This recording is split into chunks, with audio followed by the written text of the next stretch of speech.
In elke land is die kerk 'n weerspieëling van sy kweekskool. Al die kerk se toekomstige pastore en leraars gaan deur 'n kweekskool. Dit is daar waar hulle gemaak of gebreek word, toegerus en geïnspireer of geruïneer word. As die vlam van die reformatie doodgaan in Genève, as Voltaire dan pop die reformatie op reg oor die wêreld, by Moikanyo, by die Bible Institute, by George Whitefield College. Vriende, waar is ons? Is ons nog by die voortorings van Europese verligtingsdenke, terwyl die kerk van die Here Jesus in die Oos-Kaap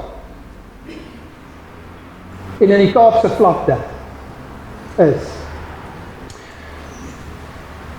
Driemaal heilige God, Vader, Seun en Heilige Gees. Ons kniel by die kruis by Golgotha as sondaars, wat nie een u genade verdien. Dankie vir Christus se deurboorde hande en voete vir ons, die kosbare bloed van ons Here Jesus Christus, wat ons kom koop het, en dat nie een van ons, wat u in u genade uitverkies het, verlore sal gaan nie, dat u die goeie werk wat u in ons begin het, sal voleindig tot op die dag, wat die Here Jesus Christus kom, en dat almal wat tot in alle ewigheid in die nuwe hemel en die nuwe aarde gaan wees, sal tot bekering kom, sal wedergebore word, hier in Suid-Afrika, van elke volk en stam en taal. Here, sal u ons genadig wees. Geef vir my die woorde, tot u eer, in Jesus se naam. Amen. Net een laaste kwalifikasie, die boek van Martin Halt, is daar ook 2 hoofstukke, waar daar primêre bronmateriaal is, oor teologiese opleiding. Martin Halt was baie bekommerd oor teologiese opleiding. Hy was dekaan by die Afrikaanse Baptiste in Kempton Park, hier is van sy studente hier, en hulle moes onderhandel, aan die einde van my praatjie sal dit ook uitkom, met Potchefstroom, en die onderhandelinge wat die gereformeerdes mee geworstel het die afgelope paar jaar, het hulle mee geworstel omtrent 10 jaar voor hulle, waar die regering reeds begin het met van die nuwe curriculum en die uitdagings wat daarmee verbonde. So hier's 'n baie interessante artikel daaroor, ook in hierdie volume. Vriende, opleiding van herders, die gevare van staatsinmenging by teologiese opleiding. Watter troos gee die opstanding van die liggaam aan jou? Vraag 57 van die Heidelbergse Katekismus. Antwoord: dat nie alleen my siel na hierdie lewe dadelik tot Christus sy hoof opgeneem sal word nie, maar dat hierdie selfde liggaam van my ook deur die krag van Christus opgewek weer met my siel verenig en aan die heerlike liggaam van Christus gelykvormig sal word. In 2006 was die uitspraak van 'n dissiplinêre verhoor by die Universiteit van Pretoria, nadat 3 professore my aangekla het oor die liggaamlike opstanding van Jesus, was die uitspraak soos volg: na 'n bykans 4 dag lange verhoor, transkripsies van bykans 1000 bladsye en voorleggings van bundels van 623 bladsye, kan hierdie tribunaal met absolute oortuiging, sonder die geringste twyfel, die volgende bevinding maak: daar is geen reël in die NG Kerk wat verg dat iemand moet glo dat Jesus Christus histories, letterlik en liggaamlik uit die dood opgestaan het nie. In dieselfde tyd het een van die professore wat die aanklag gemaak het by die universiteit en wat vrygespreek was deur die ring van Pretoria Oos, wat ook die prentjie op die boek is. Pretoria Oos, 'n pragtige sandsteen kerkgebou wat deur, ek dink Gerard Moerdijk ontwerp was, waar die eerste professore georden was. Daar was die ondersoeke ook, en na die vryspraak van die professore, het een van hulle die volgende gesê vir kerkbode. Hy pleit dat die teologie sal ophou om vir mense vanuit reeds geformuleerde standpunte te wil voorskryf hoe hulle oor hulle self, oor die wêreld en oor God behoort te dink, en eerder begin om by hulle te hoor hoe hulle oor hulle self ervaar. Ons moet dan daaruit saam met hulle nadink oor die koneksies tussen die verskillende verhale waarmee hulle eie realiteite konstrueer. En in sy mees onlangse boek het die professor verder gegaan en die volgende voorgestel as 'n vervanging vir Jesus wat gesterf het vir ons sondes. Aanhaling. Die boodskap dat daar by God nie so iets so skuld bestaan nie, is eintlik nog eenvoudiger en treffender. Dit is tog die goeie nuus van die evangelie. Nie dat daar namens ons boete gedoen is nie, maar dat God nie met skuld en boete werk nie. God is liefde, en God is te vinde waar daar liefde is. Nou, ek wil ons vat net op 'n ekskursie om aan te toon hoe het staatsinmenging met teologiese opleiding in die geskiedenis gebeur. Ek het 'n reeks hiervan gedoen wat julle op ons YouTube kanaal ook kan gaan kyk. Ek kan nie in soveel detail gaan in 40 minute nie, so ek gaan vir julle net 'n paar prentjies probeer skets van staatsinmenging en hoe dit lyk, hoe dit gewerk het, en julle gaan agterkom wat is die dinge wat gewoonlik agter die skerms gebeur, wat oor tyd dan hierby uitgekom het, en ons gaan klaarmaak die einde dan by Potchefstroom en aan die heel einde, so klein bietjie hoop vir ons ook. Kom ons gaan en ons begin by Martin Luther.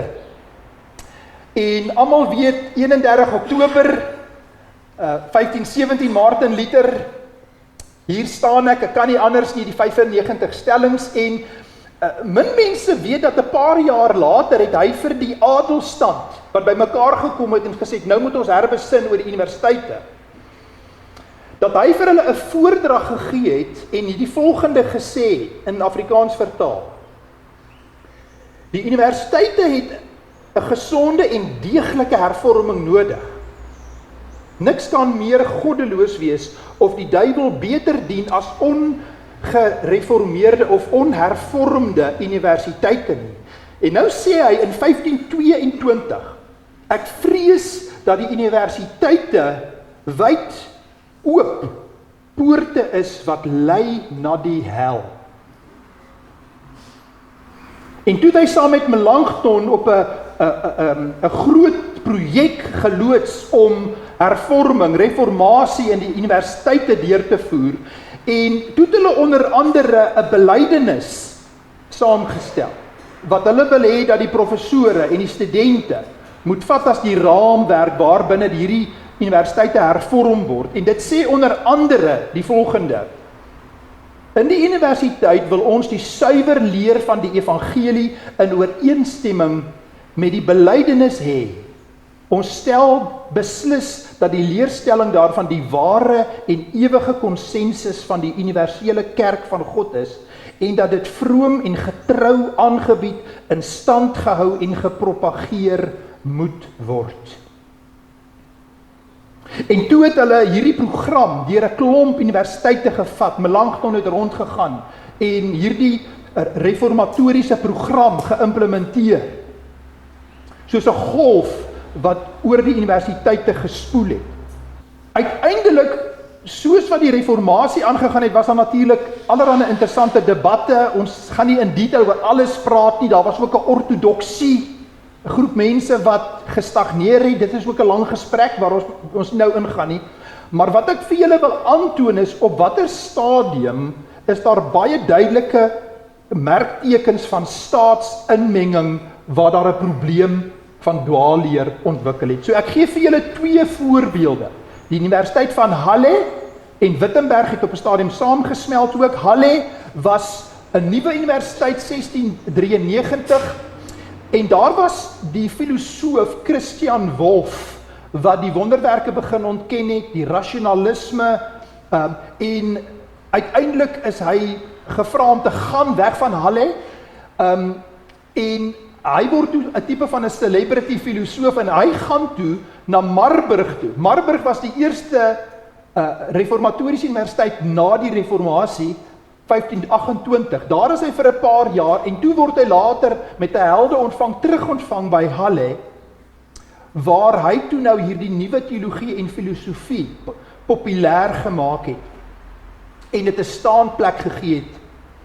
En baie van die universiteite in Duitsland was daar 'n tipe van 'n prins, 'n kroonprins, soos in Wittenberg wat verantwoordelikheid aanvaar het.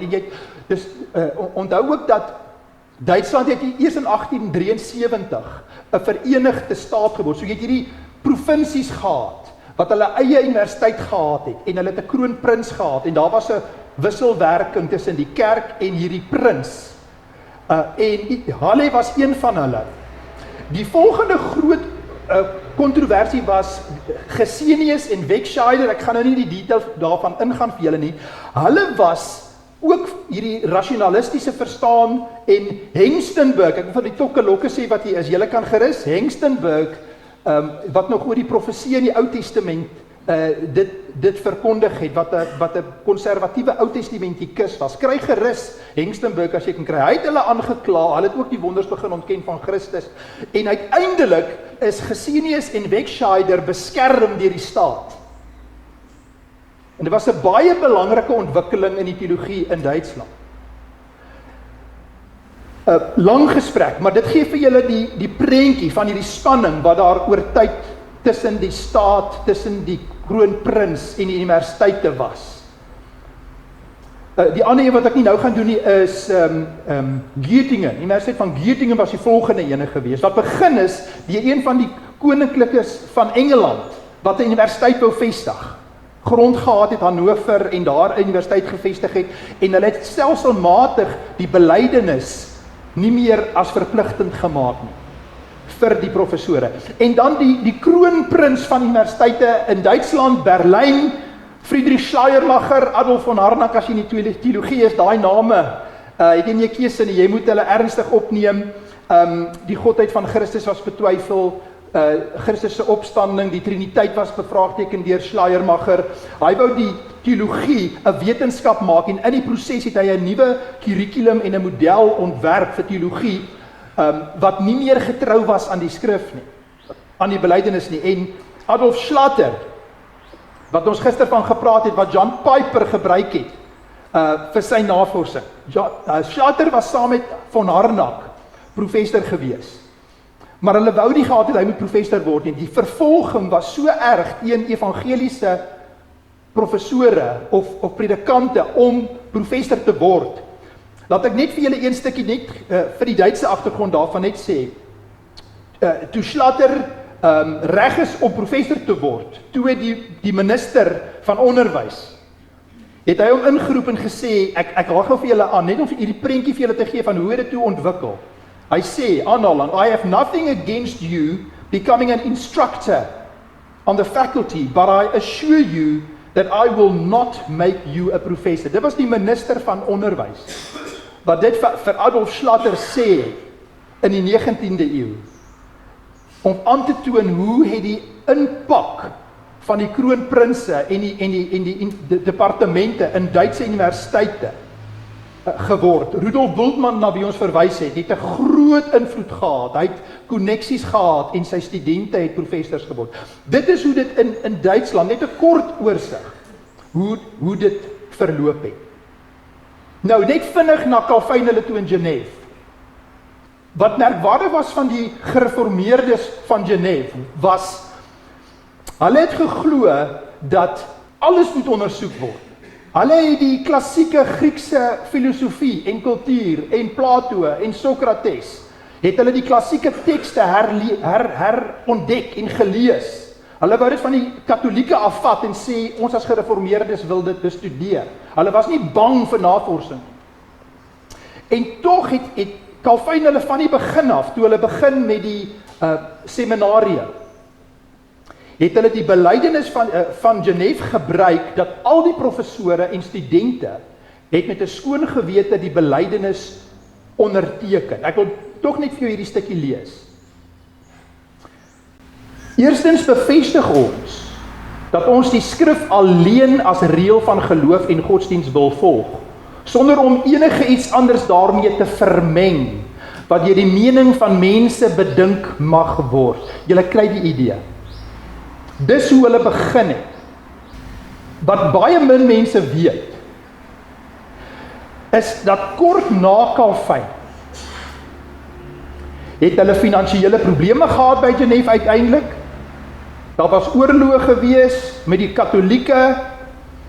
Calvin het hoeveel briewe geskrywe vir predikante wat binne 'n paar weke dood is. Was 'n krisistyd.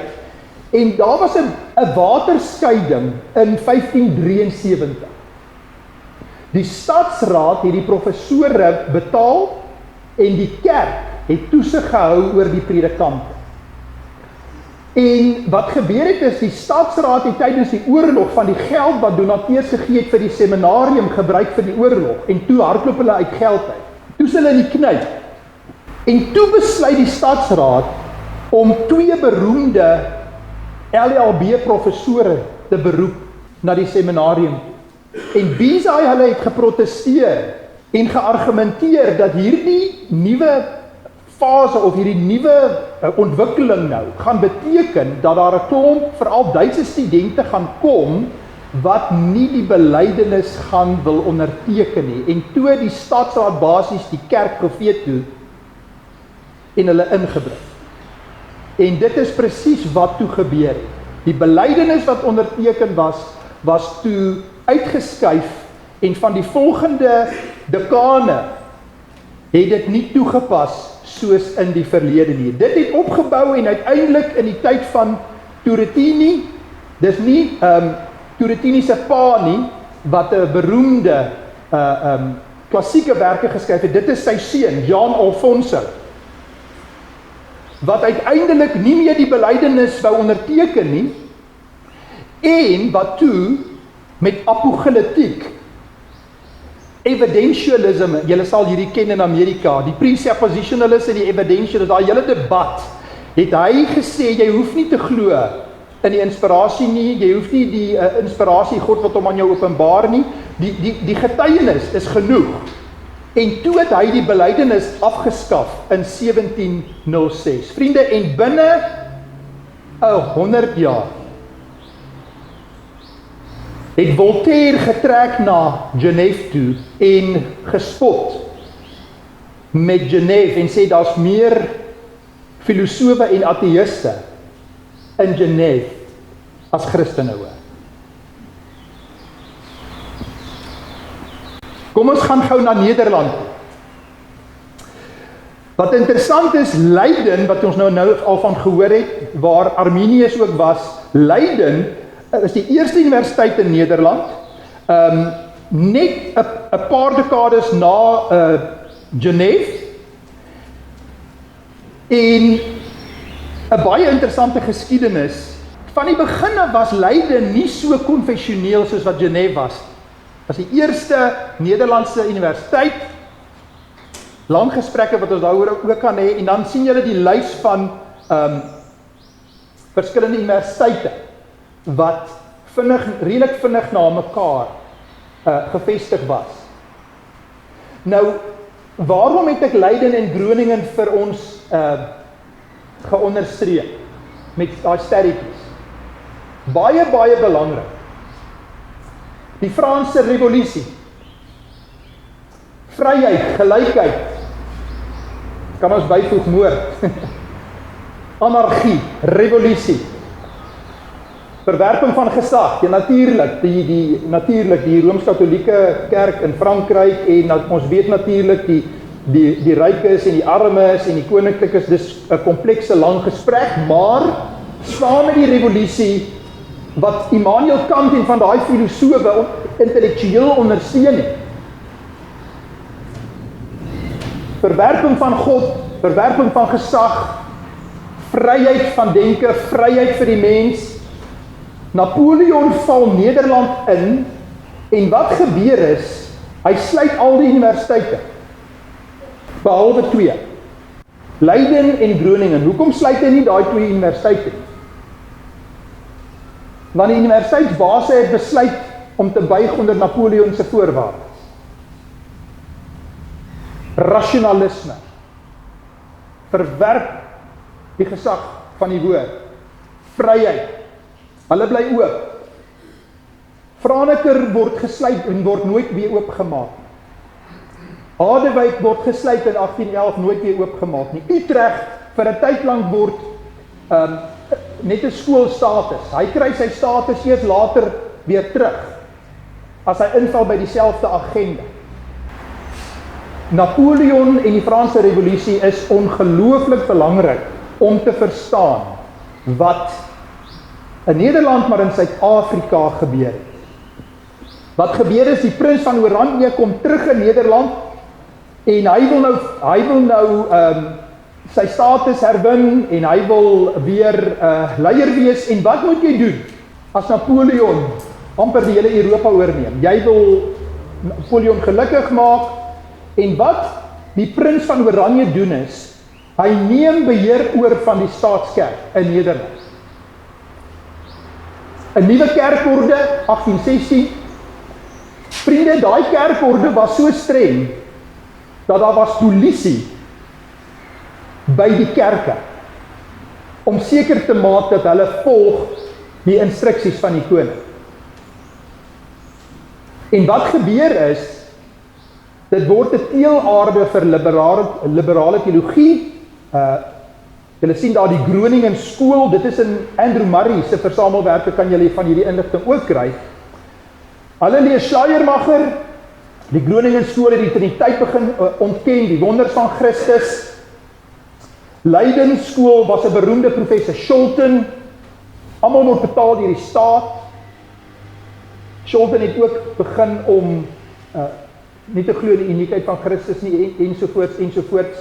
En dan die Utrecht skool 1856, Opsomer, professor Opsomer, skryf Andrew Murray oor. En dis ook 'n lang gesprek vir Andrew Murray. Professor Opsomer het in die uitverkiesing van God geglo, maar hy het nie geglo in die wonders van Jesus nie.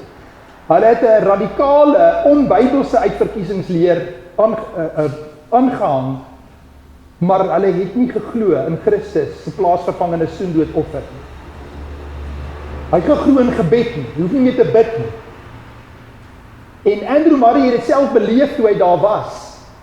En dit het my ook gehelp om Andrew Murray beter te verstaan. Sy professor glo nie in gebed nie. Hy glo nie in die godheid van Christus nie, maar hy is uitverkies. En hier kom Andrew Murray en bid en sê, nee, God lewe, die Here kan gebed beantwoord. En dit het vir my Andrew Murray in 'n beter lig begin te verstaan ook. Al sê hy nie met alles van hom saam. Hoor wat sê hy gebeur met die studente wat gaan studeer daar. Die jong manne wat onervare is professor Opsomer se welsprekendheid byna onweerstaanbaar.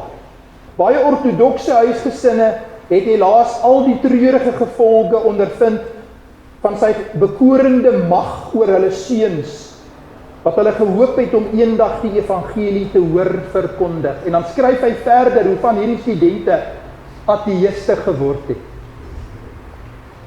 En een van hulle het Kaap toe gekom en die eerste unitariese kerk in Kaapstad begin, waar daar intergodsdienstige eredienste toe al was en nou ook is. En julle sal weet, dat die agtergrond van wat ek nou net vir julle geskets het, is die agtergrond waarteen Andrew Murray hulle toe sê, maar ons kan nie langer hierdie leervryheid, die Franse revolusie, vryheid, ons studente wat ateïste word, ons kan dit nie langer toelaat nie, en daar het dosyne van die studente van Utrecht en Groningen Kaap toe gekom, en in die Kaap begin ontken dat Jesus God en mens was, wat die erfsonde ontken, en hulle is toe aangekla, en wat gebeur, onthou julle, hulle het hof toe gegaan en gewen teen die kerk, dit was 'n ongelooflike spanningsvolle tyd. En dis die agtergrond vir die seminarium in Stellenbosch gewees. En dis ook 'n lang gesprek, ons gaan nie nou op dit alles ingaan nie, maar daar was die ander stroom, wat ek ook graag vir jou wil wys.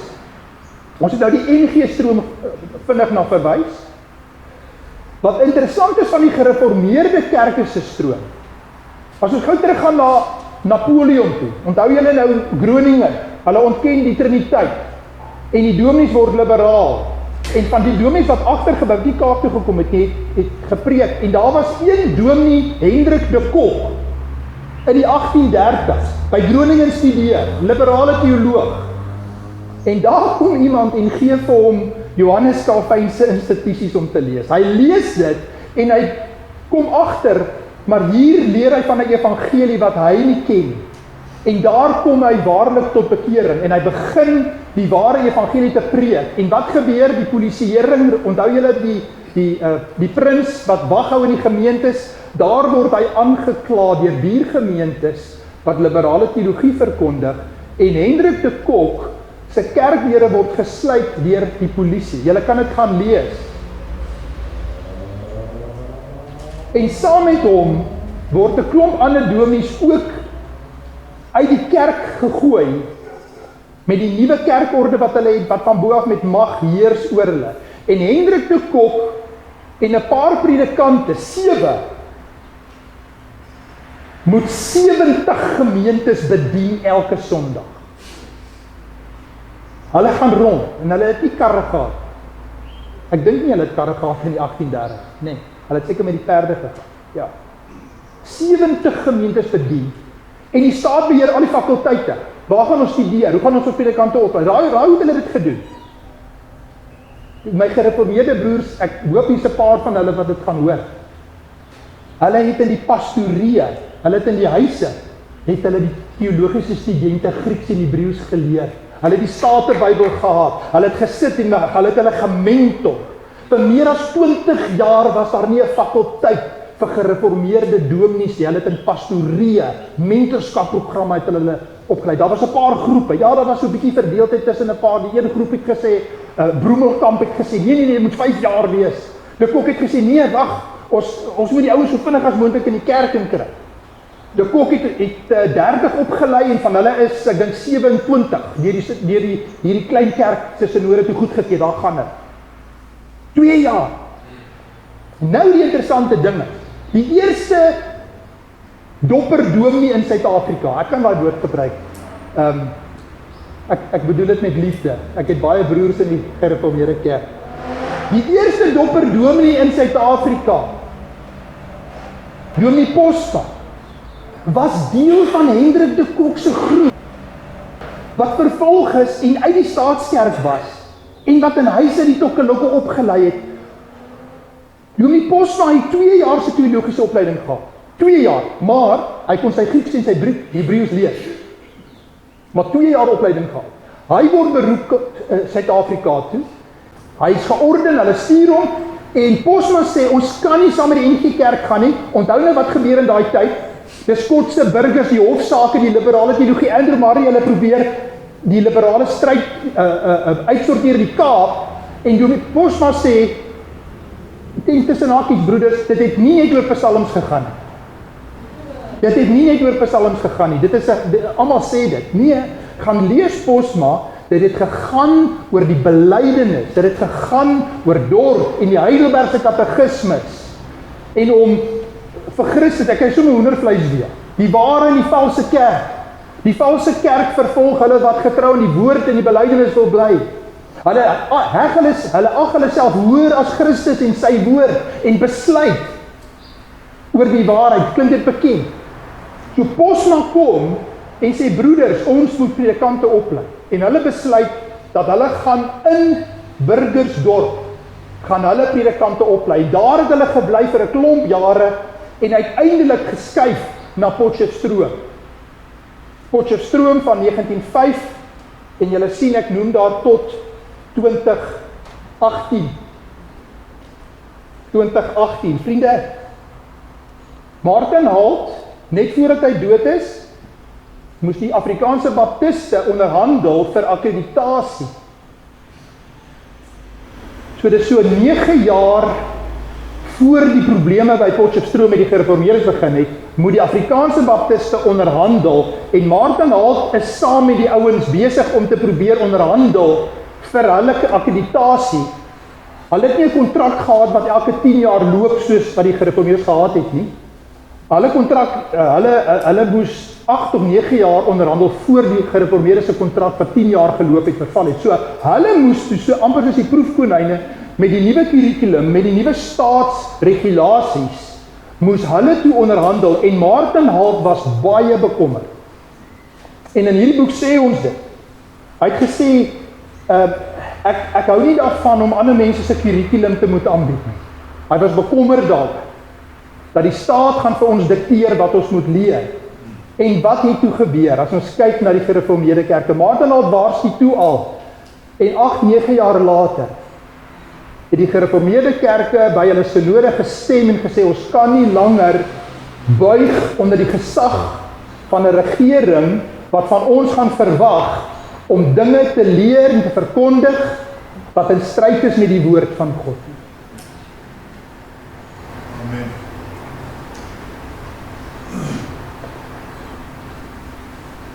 Nou die detail van die nuwe staats besluite kan julle almal gaan lees, dit is beskikbaar vir enigiemand om te lees.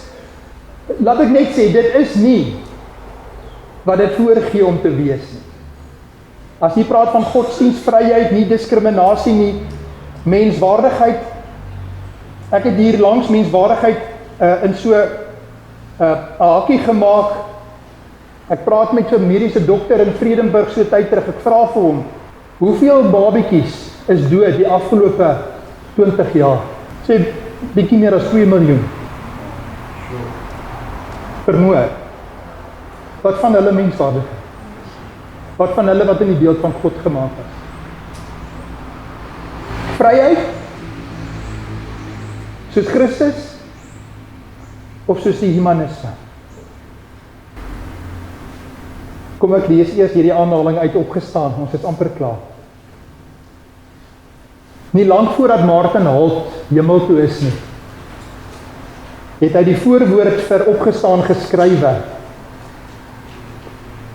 En hy het hierdie stukkie van John Stott aangehaal. Ons stem nie met Stott oor alles saam nie. Dink Stott het kompromie gemaak op sekere dele wat ons nie mee saamstem nie. Maar Martin Halt het hierdie aanhaling van Stott in hierdie boek aangehaal wat ook in Opgestaan is. Hoor hierdie woorde. In elke land is die kerk 'n weerspieëling van sy kweekskool. Al die kerk se toekomstige pastore en leraars gaan deur 'n kweekskool. Dit is daar waar hulle gemaak of gebreek word, toegerus en geïnspireer of gereëneer word. Daarom moet ons onsself daarop toespits om die kweekskole van die wêreld terug te wen vir evangeliese geloof, akademiese uitnemendheid en persoonlike godsvrug. Daar is geen beter strategie vir die hervorming en vernuwing van die kerk. Kom ek sê 'n kort woord. Ek sê gister vir 'n broer, het die Here nie ook met respek ook 'n so wonderlike sin vir humor oor hoe hy sy kerk bou op maniere wat ons nie dink nie. Hier's 3 kweekskole wat ek kan oor elkeen iets sê. Ek het hulle nie getabuleer in rangorde nie. Is dit nie wonderlik dat ek die storie vertel van Mooi Kanyo, net vinnig. Ons kan die ander Bible Institute het 'n kosbare koneksie met Spurgeon byvoorbeeld, die Bible Institute. en dan die George Whitefield College, maar kom ek sê ietsie, en sluit daarmee af. 'n dopperpredikant wat in Sharpeville in die 1970s en 80s, as ek reg onthou, predikant is, 'n dopperdoom, 'n hartversending, glo in die genadegawes van die woord. Hy word predikant in Sharpeville, onlustig. Hy doen sy doktersgraad, hy is lief vir sendingwerk. Hy het 'n hart vir Afrika. Hy gaan Kwamklango toe. Ek het nie mooi kan ek nie mooi sê, daar's die brosjures. Kwamklanga, dit is die as die eerste plek waar hy begin het. Ja, daar's hy. So pakkie, julle kan daarvan vat na die tyd ook daar. Hy begin en hy sê dat ons swart broers en susters en predikante kort goeie gereformeerde opleiding. En dis nie daar nie. Hy begin daar met 'n ou modderhuisie, ek het die foto gesien, so blou muur. Daar sit Dominee Philip Buys, so groot reus gereformeerde dopperdominee. Met 'n passie vir sending. Daar sit hy met, ek dink 4 of 5 manne, wat hulle daar sit en begin teken. En hy doen met hulle Kalvyn, Grieks, die gereformeerde leer. En kan ons dit maar sê, sekere van die ander broeders wat so 'n bietjie afkyk, neersien en sê, o nee wat, dis nou nie op ons standaard nie. Vriende, Moikanyo Theological College het vandag meer as 600 studente reg oor Suider-Afrika. Konfessionele opleiding, evangeliese opleiding, en die gereformeerde kweekskool in Potchefstroom het toegemaak. En moet van vooraf begin met 'n nuwe akademie waarmee hulle nou besig is. Dink aan daai teks van Dirk Coetzee gister, die wysheid van God en die wysheid van die mense. En is ons bereid om saam met die nederiges te wees. Hendrik de Kok, studente in my pastorie. Ja, natuurlik, hoë standaarde, ons doen ons beste vir die Here Jesus. Is ons bereid om terwille van ons gewete en die Here Jesus Christus 'n papier vir die Here te gee? Het julle geweet, die Akademie van Genève waar Calvin hulle begin het nie grade toegeken vir meer as 20 jaar nie. Jy het daar uitgestap met 'n briefie van Calvin en Bezai wat sê, hierdie is die broeder, dis sy gawes, dis sy Grieks en dis wat hy gedoen het, ons beveel hom aan.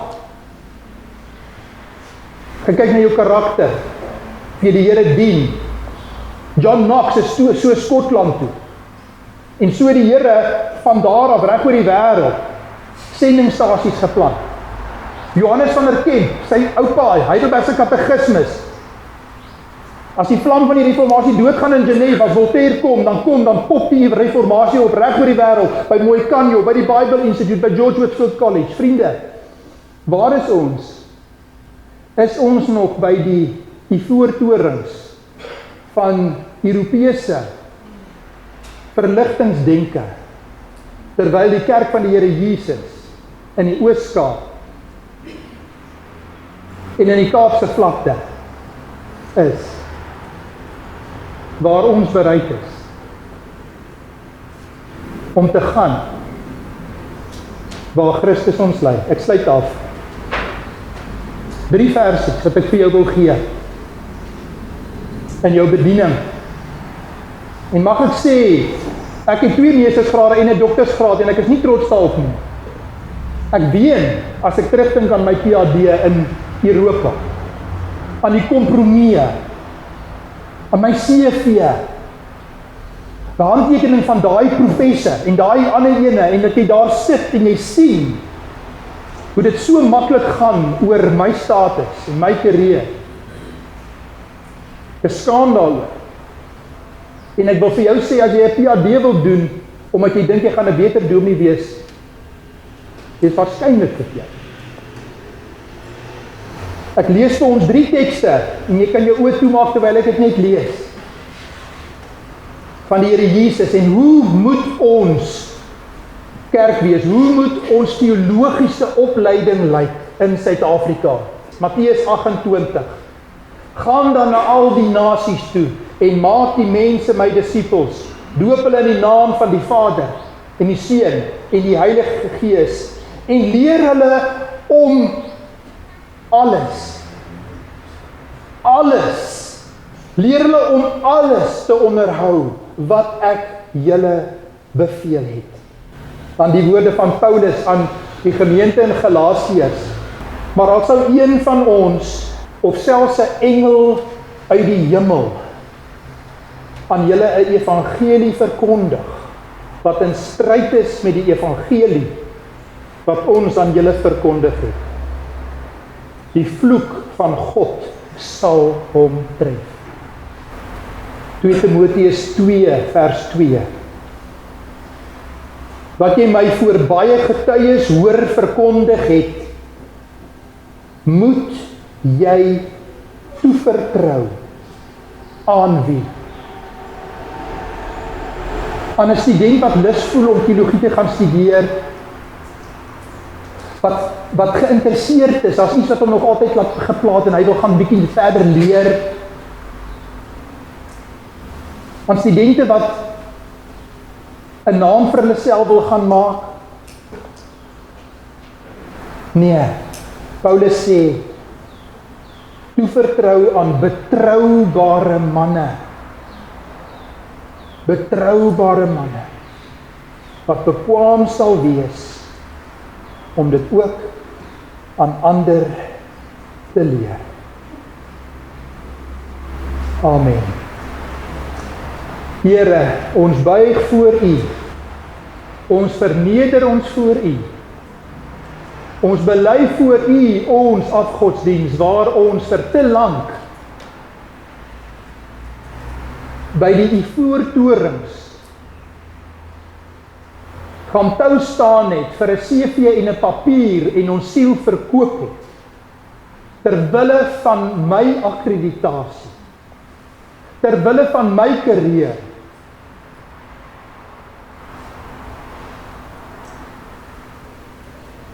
Here, dankie vir U woord, dankie dat U in die vroeë kerk, in die middeleeue, in die reformatie, in die 19de eeu met die aanvalle op die gesag van die woord, in die 20ste eeu en vandag, dat U kerk bou,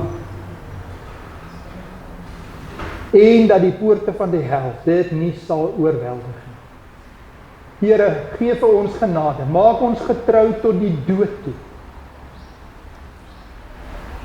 Sal U vir ons genadig wees, sal U verheerlik word. Here, ons pleit by U dat U nie klaar is met Suid-Afrika nie. Ons roep na U. Ons roep na U vir ons land wat stikkend is. Here, die nuwe Suid-Afrika wat nie gegee het, wat soveel mense voor gehoop het nie, wat gedink het hier is 'n politieke oplossing vir ons land, en toe ontdek ons, dit gaan ons nie help nie. Net die kruis by Golgotha, die God van die heelal, is die antwoord vir Suid-Afrika. Ons roep na U, Here, vir 'n nuwe geslag manne, wat bereid sal wees om alles op te offer vir Christus. Ons roep na U vir nuwe kerkplantings reg oor Suid-Afrika. Ons dank U, Here, dat U getrou is, van geslag tot geslag, en tot die dag wat U weerkom.